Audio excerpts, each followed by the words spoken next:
Good afternoon and welcome to our next seminar here at the Black Women's Expo titled The State of the Black Male. My name is Chelsea Whittington and I'm proudly stepping in today as moderator. I am the publicist for the Black Women's Expo and Mary Green of MGPG Events. It is actually a pleasure and a privilege to be here today in this capacity in that we know that our Black men are the backbone of the Black family. And as we celebrate here at the Black Women's Expo, we are very careful to ensure that we talk about the issues that impact us, that affect us, and that will ultimately lead us in how we conduct ourselves moving forward. With saying that, I would love for our illustrious panel to introduce themselves. Please give us your name, your title, and a little bit about the work that you do here in the community in Chicago and beyond. I'll start at my immediate far right. Sure, thank you, and I do appreciate being on the panel and specifically being here at Black Women's Expo. My name is Philip Beckham III. I am a father of three, a 26-year-old son and twin daughters that are 23. I'm a Chicagoan. I run a few businesses. I'm third generation of Beckham that's never worked for anyone. And privileged and proud to have been grown up in a home with my mom and dad, uncles, grandfathers, and a lot of very strong supportive men. And my mom was there to make sure we had the love of her. My work in Chicago, I am a developer. I build mixed-use high-rises. The latest one is in Brownsville. It's a 10-story, 100-unit apartment building right next to the Green Line on 43rd and County Medicine. There's two more to go. Excellent, thank you. Welcome. Thank you. I like how you just passed that mic after that amazing resume you just ran down. My name is Justin Morgan. I'm the owner and operator of J. Morg Entertainment, a talent management and special events company. In addition to that, I am the director of operations of Something Good in Inglewood, a nonprofit organization in Inglewood that specializes in increasing the socioeconomics in Inglewood through education and supportive services. And the third hat I wear is on the creative direction side and the advisory board of Shy Gives Back, another 501c3 nonprofit organization. I am a father of four. My son is 19, three beautiful daughters. My youngest daughter is here. Say hi, Jalissa. Hi, Jalissa. She'll be 13 in a few weeks. Yeah, that's me in a nutshell. Welcome, thank you.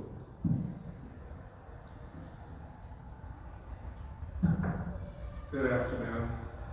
I am Dorado Brooks. I am a non-Chicagoan. Don't have any real direct ties to what's going on in Chicago, but work at the national level in health and healthcare.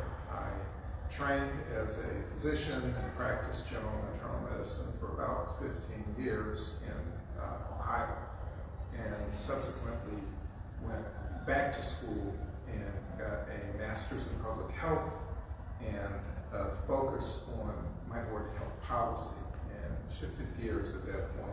I spent 20 years with the American Cancer Society working on cancer prevention and early detection, and throughout, and then over the last couple of years I've actually shifted yet again, and now I work for one of the sponsors of today's program.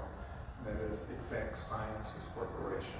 Exact Sciences is best known as the makers of the Cologuard colon cancer screening test. Throughout my career, starting from the time that I first began practicing through my public health and industry, I've always had a strong focus on addressing health disparities. As a matter of fact, I was addressing health disparities before we even had a language to talk about health disparities. So I've been around doing this for a long time. Well, we look forward to hearing more about your work. We all know that health is a hot topic here at the Expo, and we want to get some knowledge from you today, Doug. Thank you. And last but not least, my name is Sadiq Muhammad of Chicago Fit for Life. I specialize in personal training as well as a certified nutritionist. I do exercise boot camps here as recent boot camp we did was in the UK, so some of the same issues that's facing black males today in Chicago, they're starting to see these issues face us overseas, as far as cancer, high blood pressure, diabetes, so that's what I'll be focusing on the panel. Excellent. A nice variety, nice mix, and I am thoroughly impressed. And now it is time to get into our discussion. I will go on record to say, while I was given a list of questions, that does not mean that we won't go off script with some other questions as we dive deep into this conversation. And we also encourage our audience who's joined us today to start thinking about what questions you may want to ask this distinguished panel. And the very first question that goes to all of you in no particular order, in fact, we'll start with you, Sadiq. What does it mean to you to be a black male? What does that mean to you? That's a loaded question. Is it?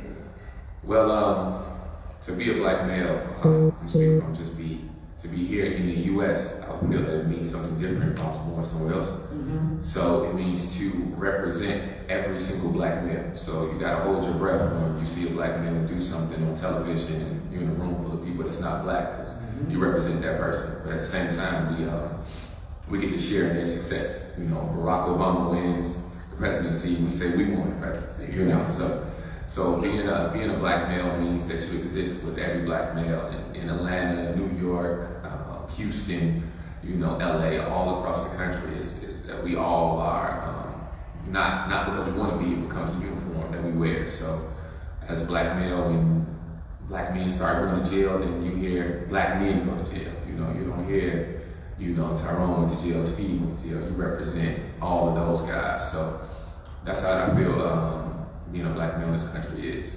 Okay, Doctor, you want to go and chime in? Yes, ma'am.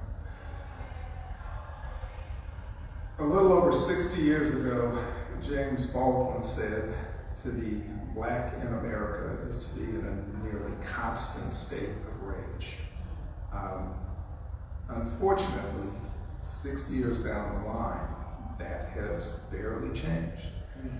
What is important and necessary is, number one, not to be labeled as the angry black man. So finding ways to deal with that rage in a productive manner and take that rage and use it as fuel to help move us forward as people. Recognize that there is always, as Sadiq just pointed out, there is always the stereotype. There are always those who are going to view you through a lens that distorts dramatically and simplifies very complex situations.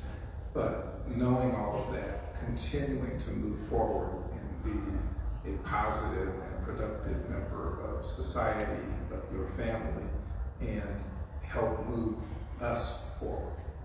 Thank you, Doctor. Jay, we'll go with you next. All right. Can you repeat the question? The question is, what does it mean to you to be a black male?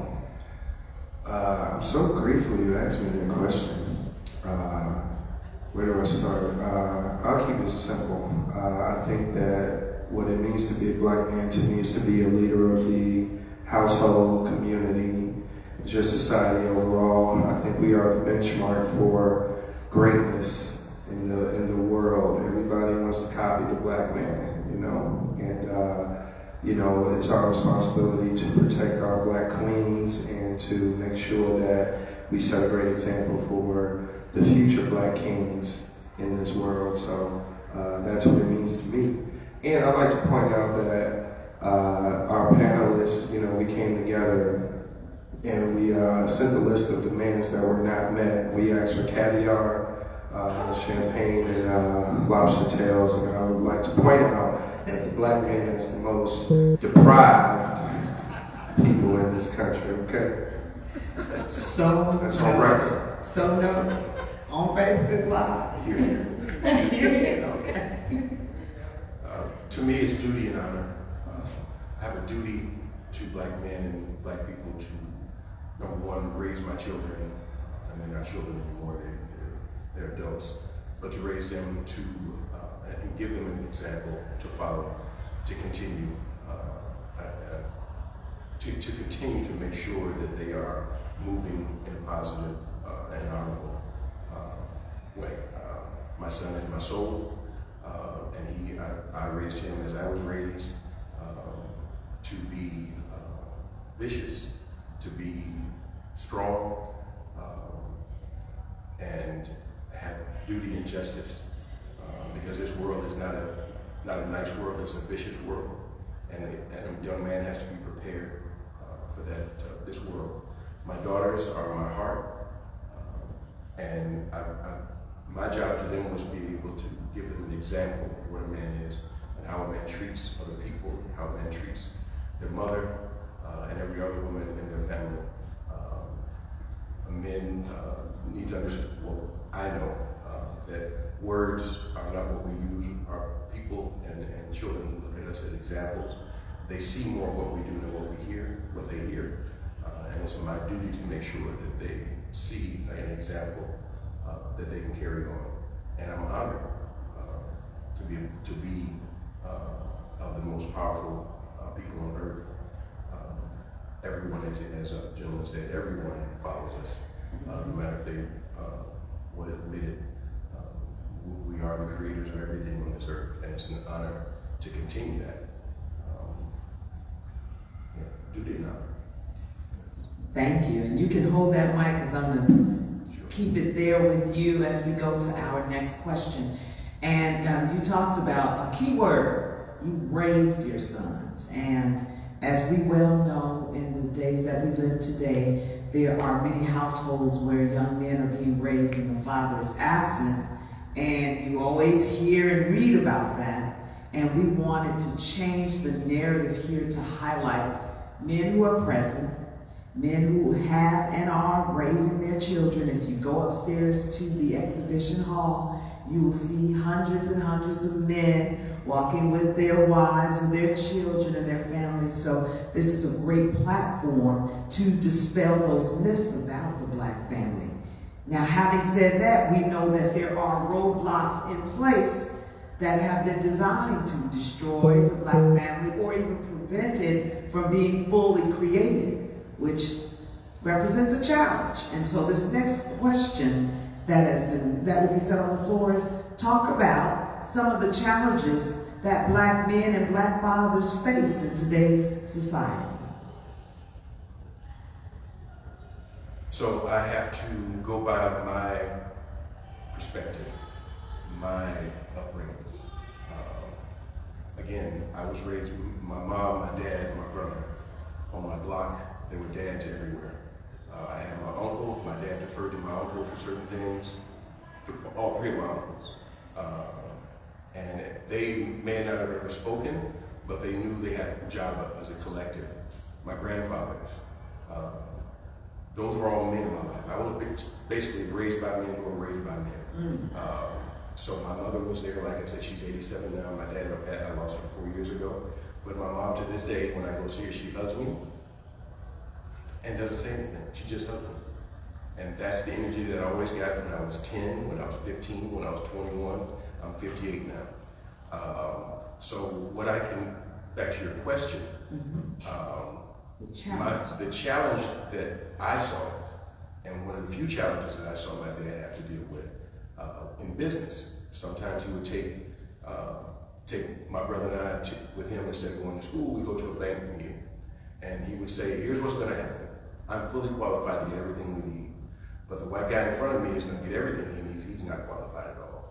So I would watch him go through that process, and we would come out, and I would sit with him, and he said, you listen and watch and keep your mouth shut. And that's what we did, and we would watch it play out exactly the way he said. So I watched him do this, and I watched him grow a company, even with that in his face.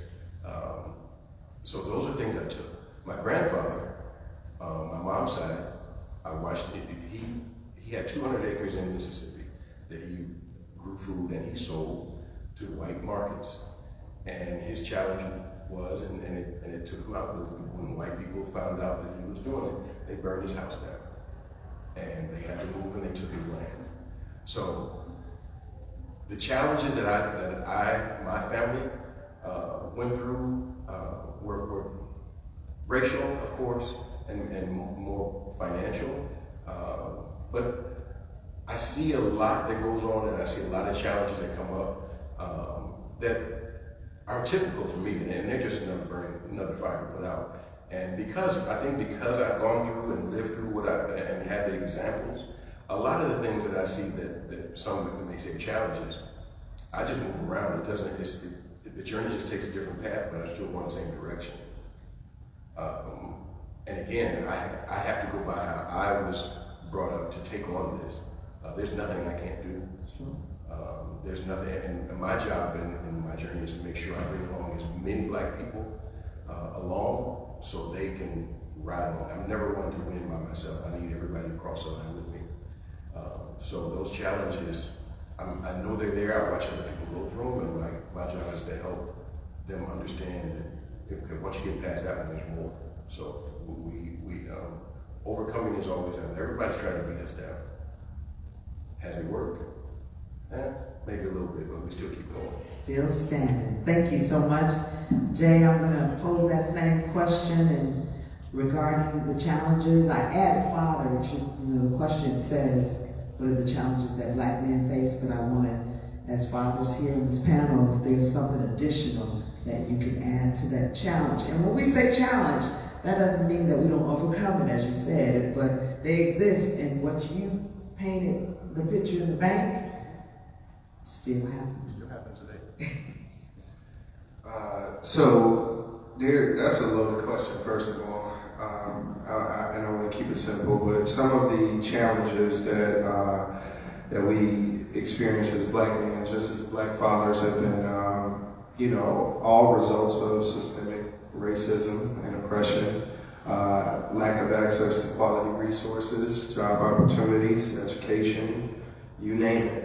And all of those things have a trickle-down effect to, how to live a sustainable life. And that, is honestly why I work so hard in that community to create, what I wish existed when I was coming up, over at Shy Gives Back and Something Good in Inglewood. So as a father, some of the obstacles just have been from, just everyday things with just managing relationships and just being an effective communicator. We're not taught those things. Brother Philip right here, he had an experience that I didn't have, so I had to learn everything later in life. And in some instances, it was too late. So I would say proper mental health support, learning how to communicate, and that's pretty much it. Good stuff. Yeah. We're going to turn it over to the doctor. What say you? And I would love if you would sprinkle in some challenges around our health and wise. I won't say all, but a nice number of you just don't go to the doctor for our checkups.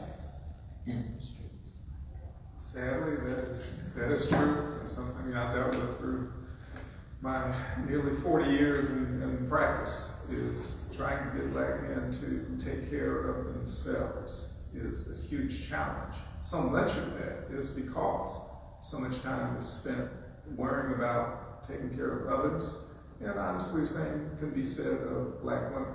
There's so much energy invested in taking care of everyone else that self-care gets left out.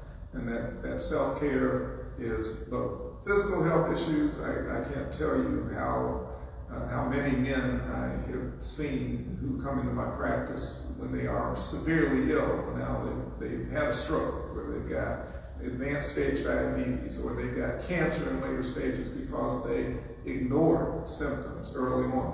The idea of getting a checkup never crossed their mind. Another piece, though, that is often left out but equally important is dealing with our mental health. And there are huge challenges to getting Black men in particular to address mental health, because we grow up with this image of we gotta be tough, we gotta stand above it all, we can't show weakness, and we end up, unfortunately, allowing that to keep us from accepting when we actually do need help, from being willing to admit when the pain is getting too great or the burden is too heavy to carry. And that is one area that I think can make a huge difference for Black men overall, is getting past the stigma associated with reaching out for mental and psychological help, and being willing to take advantage of the help that's out there. I think the good news though, Doc, is that we are steadily starting to let that stigma go. I mean, we hear about mental health. It's now incumbent upon us to act to get the help. You know, it's used to be that you didn't even talk about, I need to go to therapy, or we're going to therapy. So now that it's being said, the next step is, no, we actually have to do it, commit to it, and get those results. But thank you. We're still talking challenges, and I know health is up your alley as well. Absolutely, absolutely. So challenges and praising this opportunity. So my biggest thing would be the imagery that's constantly being projected. So as a Black male, when I turn on television, or if I don't turn on television or radio, wherever I go, then I'm getting the exact same image all the time. The hypersexualized Black male, the hyper gangster Black male. So, you know, I go to school and I speak and I'll discuss an artist like Lil Wayne, but nobody discusses that he went to the University of Houston. Or, you know, you see a game and nobody knows he went to Washington State. It's the same thing with all of these rappers, the same thing with all of these, even with a Tupac, you know, you take something, poet, yeah, 5'6" poet, but, you know, everybody thinks that he was the toughest guy, but everyone thinks like that's not realistic. You know, from Chicago, Tupac wouldn't have been a tough guy out any block in Inglewood, but those are the images that we're constantly projecting. You see a Tyler Perry movie, the successful Black male is usually a womanizer, usually a dog, but the guy that barely pays his bills, he's the one that comes in and saves the day. So, you know, so these images are constantly being projected, and we absorb them as Black males, and we absorb them. So you find a Black male in the inner city, then he kind of looks at his rites of passage as going to prison as opposed to going to college, because that seems a lot cooler. The guy that comes home from a 10-year bid he's actually, you know, everyone celebrates him. The guy that comes home after doing 4 years and gets his bachelor's degree, kind of looked at as a lame a little bit. So that's my thing, the imagery of Black males. I look at that as being our challenge or an opportunity that we can use to change some of the things that we're facing. Good, great information. So we're delving deeper into this conversation. We've had our panelists to introduce themselves, talk a little bit about what the challenges they are that they face as Black men and what it means to be a Black male. And now this next question involves we as Black women. And I'll start with you, Doc. I'm going to mix it up. What can we as Black women do to be more collaborative with Black men? And I'm going to even throw in supportive. Collaborative and supportive. And our feelings, you can't hurt our feelings. Well, I think both of those are key words, and what I have seen in the relationships of my friends that have not worked out well has been a perpetual leaning on the man, pushing him. I need this, I need that, I want more, go do this, as opposed to that collaborative partnership kind of role. Okay, if we want to get to point B, we're here at A, how do we work together to make this happen? And accepting co-responsibility. Now that means that the man's got to accept co-responsibility too. You can't just go out and go to work and come home and expect that the woman who is likely going out working too is going to come home and take care of everything in the house, take care of the kids, take care of the cooking, take care of the cleaning. So it really We're still live, right? I want to make sure. Okay, I want to make sure we got that recorded. It's all about collaboration. And collaboration has to work both ways. But when we work together, then we can help pull each other up and pull each other forward. I like that. Thank you, Doc. Jay, it's on you. How can we be more collaborative, supportive as Black women to the Black man? Mic check. Oh, yeah, Cut my mic off. Okay. Hello? Yes. This thing going? It's on. Let me just point out that, some black women can be more collaborative, starting with meeting our demands as panelists. We ask for caviar. I would love my caviar. Yes. Yes. Steaming hot. Yes. I guess I'm allowed. Hydration. To echo Doc's point, just being more collaborative and understanding of where we both are, being a constant work in progress like we all are. And I cannot stress enough collaboration and effective communication. I think that society created these unrealistic gender roles to live up to from the 1920s that just really don't exist in 2023. And I think that we should adjust our way of thinking and do what works for you. What works for us, I'm 37, what works for me now don't work for Big Mama back in the 40s. You know what I mean? We ain't working at no steel mill. We're entrepreneurs, and our women are entrepreneurs too. And I want to stress to the men out there to support your woman, pour into her, and she will pour into you as well. You get back what you put out, and I have personal experience in that. And that, I do what works for me, and I think that overall black women are great to us. And I think we as black men should be better to ourselves as well as them as well. I could go on and on about that, but that's the gist of it. Yeah.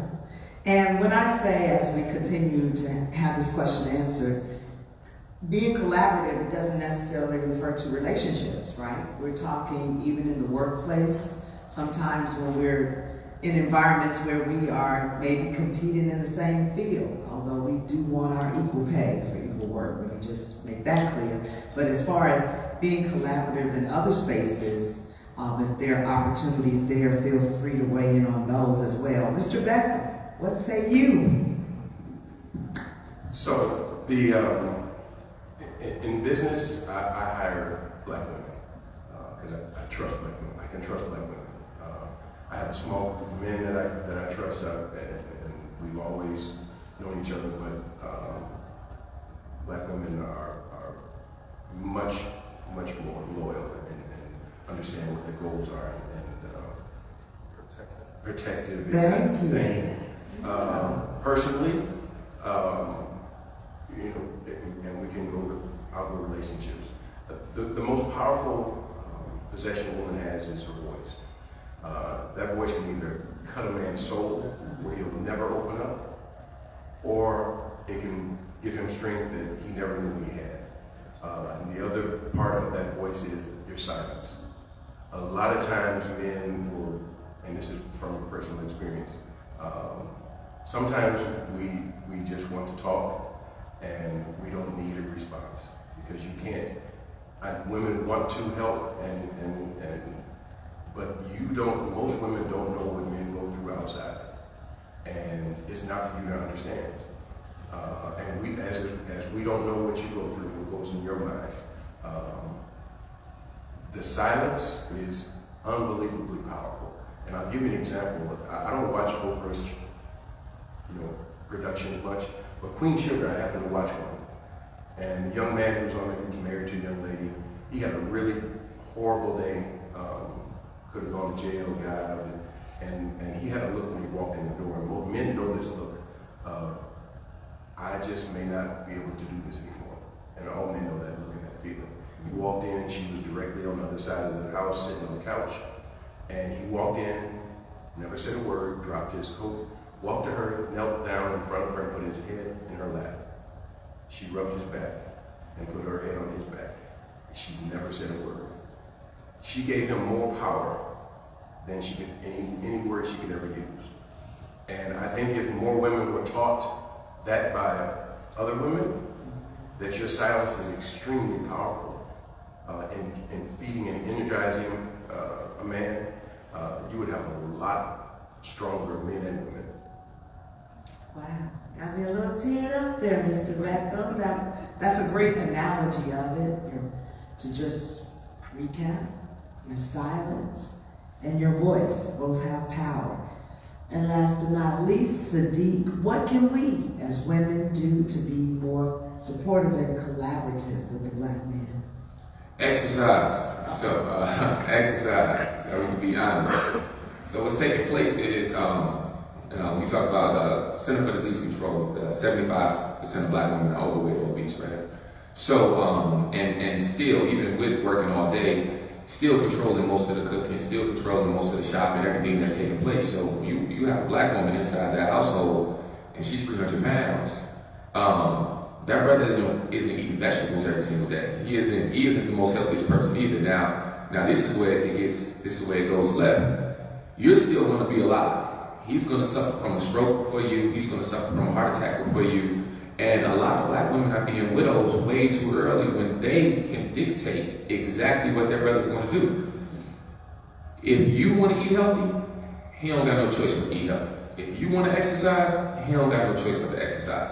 If you going to the doctor, you're going to determine if he's going to go to the doctor. So that health piece is extremely critical. And it's not just critical for relationships, it's critical for generational wealth. So when you have someone that's 85 years old, then that person has the wisdom of an 85-year-old person. I trained a white lady, trained her for a week, 2 weeks. Next thing you know, her husband's training. You know, you train a sister, she loses a little bit of weight. Next thing you know, her and her husband have relationship problems because it's such a new and foreign thing. I get calls from my sister after she's had a divorce and now she wants to get in shape. When you need to have that while you're in a relationship. So I can't stress that point enough. That man will only eat what you buy. He may dip off and go to McDonald's or White Castles here and there, but if there are vegetables in the house, he's going to eat vegetables. If there's fruit in the house, he's going to eat fruit. If you are waking up at 5 a.m. and doing a workout video, he's going to eventually come along too. So that's just extremely critical for me. That's good information. We control the eating list, the grocery list, the exercise regime, etc. So noted. I want to go back to you, Doc, and we want to delve into the health piece a little bit more. Can you speak to some of the ailments that we see mostly in Black men? I know prostate cancer is one of them. As a Black woman, and I need to go home and we have a sit down with our mate, what are some of the things we should be looking for, talking about, to help convince him to say, hey, this is a thing and I need you to go get it checked out? Well, I think the first thing to keep in mind is a lot of the things that end up causing problems can be either prevented entirely through what we just heard Steve talking about, or can be caught very early. I spent the last 20 plus years of my career working in cancer with a strong focus on cancer prevention and early detection. Colorectal cancer, Black men are strikingly more likely to be both diagnosed and die from colorectal cancer than just about any other group in this country. And yet, Black men are not getting screened for colon and rectal cancer. There are all of these myths, concerns, misperceptions about what's necessary or about what it means to get screened. Most people, when they think about getting screened for colorectal cancer, think about getting a colonoscopy. And for a lot of men, it has sexual, homosexual overtones. Well, number one, the gastroenterologist is not getting off on doing that colonoscopy. But if, for whatever reason, you can't get past that, or unfortunately, if you don't have access, there are other kinds of tests available. Prostate, as you mentioned, prostate cancer is extraordinarily common in Black men and a major killer.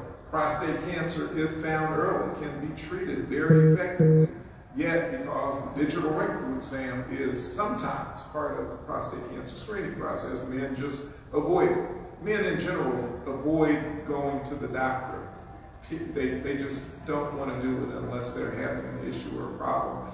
On the flip side, many women are much better about seeing doctors. Part of it, I think, has to do with childcare. If you start having babies, then you're going to go see somebody, and then you get into that habit.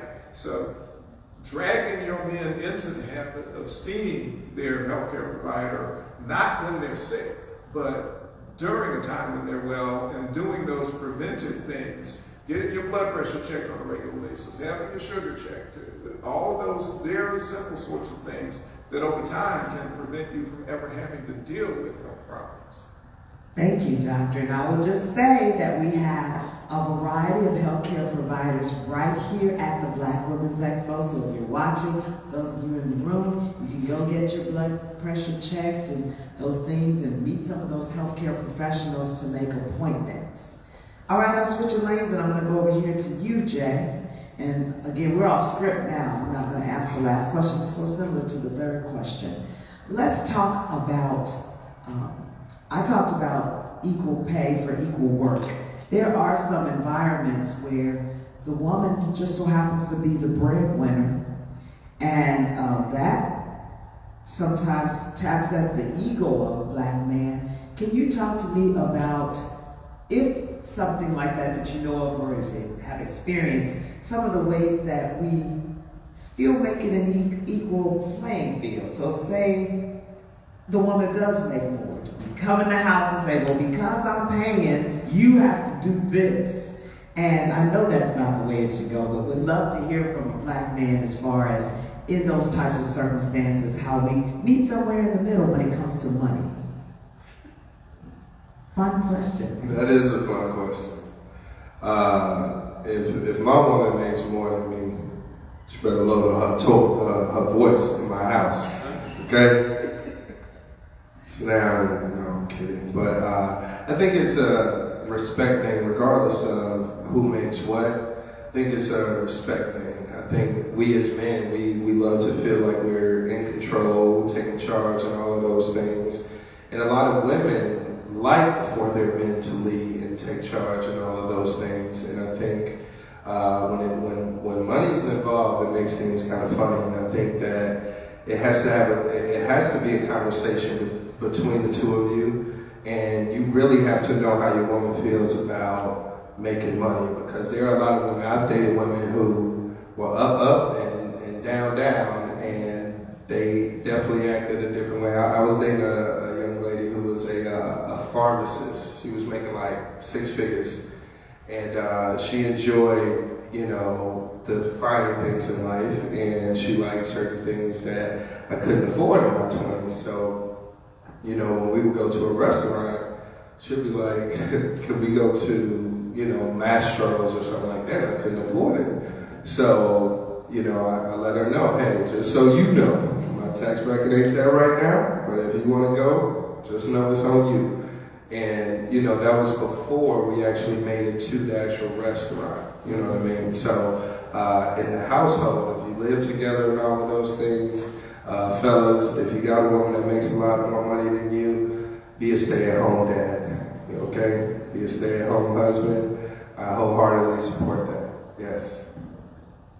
So we are almost, this hour has been well spent, very interesting, but we definitely want to give the audience an opportunity to pose any questions. I have another question for the panel, but I wanted to pause since we're at 10 minutes to the hour. There is a microphone in the center of the aisle. We love questions. If anybody wants to either ask a question or make a point, and while you are thinking about whether you're going to ask a question, I'm going to continue on the money train over here with Mr. Beckham, just to talk about that situation between men and women and money matters, because that is the #1 killer of relationships. People think it's infidelity, but it's actually money. I still go on personal experience. That didn't happen with me. Talk that talk.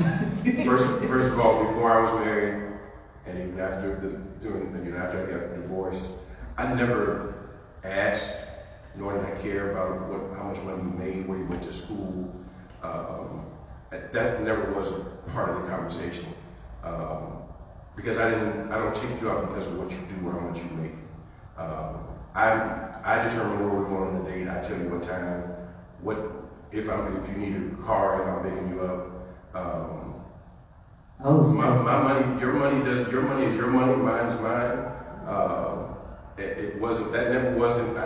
I don't know where this issue ever came up.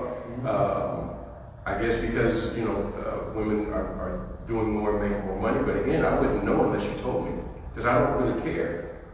Your money is yours, and if I'm dating you, or if I run the process. So again, I don't understand it, so I don't. That's my only. That's your personal experience. Sounds good. Are there any questions from the audience before we go to our final question of the day?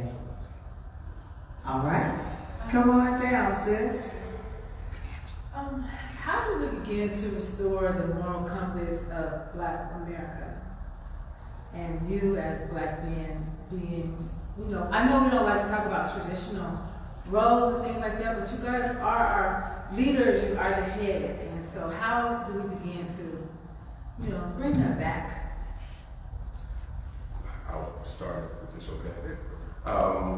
My daughter and I were at Portillo's at 9:40 on Sunday, and we watched hundreds of Black kids run around laughing, jumping on cars, acting a complete fool. And my daughters, I didn't say a word, I wanted to know what my daughter said. My daughter said, they won't stop doing it unless they know it's wrong.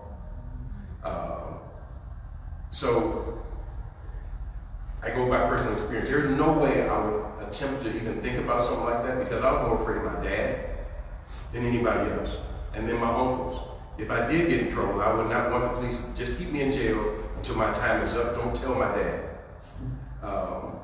Black men that make children that aren't present or get help with other Black men to make this right. If there's an absence of Black men, it's just going to get worse. My block had Black men who probably may not have been the greatest. I don't know all their personal issues, but when the street lights came on, it was empty. When Randy across the street did something wrong, and Randy was about the only one in that family that he would get lit up, and everybody would know. It may be something that's not done now, but again, when Black men are absent, you see what goes on. You see jails filled. You see mental health out of control. Black men bring calmness and peace. My home was quiet. My friends would come over, they didn't know, is anybody here? Everybody's here. My dad didn't raise his voice. My uncles didn't raise their voice, but you heard it. You said it at the beginning about Black men. And Black men, even if it's not your child, there has to be some sort of connection to change it. Otherwise, you're going to have more chaos. Take it to Sadiq to answer. Well, whenever I hear that, my response is always, when we're discussing morality, what exactly are we discussing? Because there are some things that as we mature, we have to start having more mature conversations. There are men in every single culture that are having sex with more than one woman. So we, he can't do that. He's such a dog. Well, he's not the first person. Okay, so let's be fair. Italians come over to this country involved in crime. Irish come over to the country involved in crime. It's not a morality issue. They pull themselves up. They organize themselves. But when brothers do it, it's like, oh man, well they all criminals. Even you hear something like black on black crime. Crime, it's nothing but it's just a radius of where you live. I'm not going to drive 100 miles to commit a crime. So whoever I live around, that's what I'm going to commit a quote unquote crime with. You're not going to hear the term Chinese crime, but a Chinese person commits a crime, they're going to commit it with another Chinese person. So I think we just have to mature a little bit when we start discussing morality. There are some things. Running the numbers back in the day was a scam that black people did. It was the numbers, but now we got the lottery, it's okay. So I just think we just shouldn't adopt the mindset of what people put on black men to make them more of a criminal. So there are some brothers that are they have extreme leadership capabilities, but he's looked at as a gang leader, so he's such a negative person. We put Larry Hoover in jail and his neighbor's the Unabomber, but the white guy who was able to organize can eventually become a politician. So I just want us, if we don't walk away with anything, just to understand when we discuss morality, we have to discuss where we're getting our source of morality from. Because the slave master was having sex with more than just his wife. That's why our last names is Jackson, Johnson, and a lot of those things. So the brother isn't the first one to step outside of a monogamous relationship. He's not the first one to want to figure out a way to beat the system to make more money. That's not what we're discussing when we're discussing morality. Now, having a child and walking away from your responsibility, now we're having a different type of discussion as far as morality. All right. We are coming. I see Jay wants to weigh in. Let's go, Jay. I just want to add one last point. It starts with accountability and the desire to want better for yourself and for your people. I think if we practice self-accountability and collective accountability, I think as a society we'll be much better off.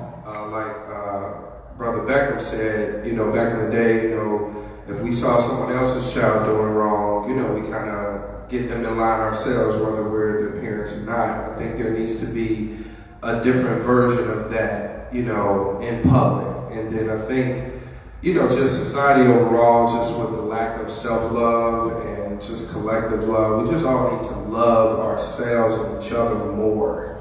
Love ourselves and each other more. And I think that'll restore the moral compass. I like that. That's a great place to put a pin in that. I have a final question for all of our panelists. As we leave this place today, you all have done quite a bit in your communities, in your careers, in your lives, but let's build on to that.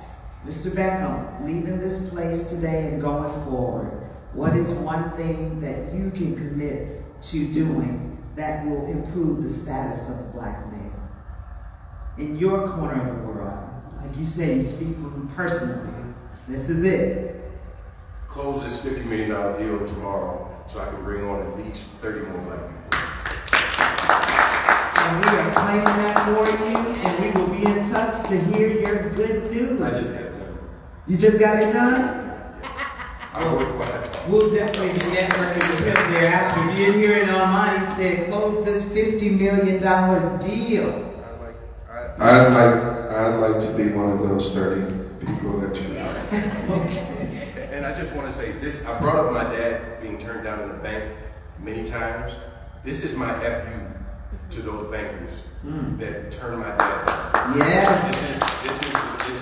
I do this for my children and my dad and my grandfather who had to deal with this. So this is a thank you to them and honor to them and a finger to the bankers that turned them down. Because I'm bad. Jay, what? Leaving this place. Leaving this place, I would like to invest more into the future to create the next Sadiq, Mr. Beckham, Mr. Morgan, and Dr. And create more flourishing Black people, men and women, in the future. Even if it's through a conversation, offering a resource. And then also I challenge everybody to do the same.